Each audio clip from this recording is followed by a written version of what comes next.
mama tinatalayan pang chicken. Kasi po, yung ganun po sa cellphone po niya. Hawak ko po ang cellphone niya po. Kasi po, ito po yung rabbit ko.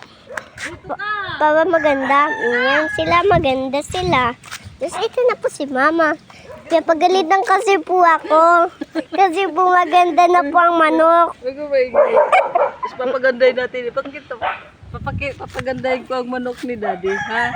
Papagandahin daw ang manok ni daddy. Kasi po may buntot ako.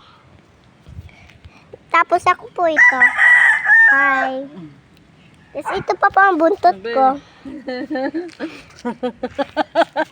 Pwede na pumunta kay love friends ko. Ma! Ang ganda ng manok, oh. Ang ganda po ng manok. Baby. Tingnan niyo po.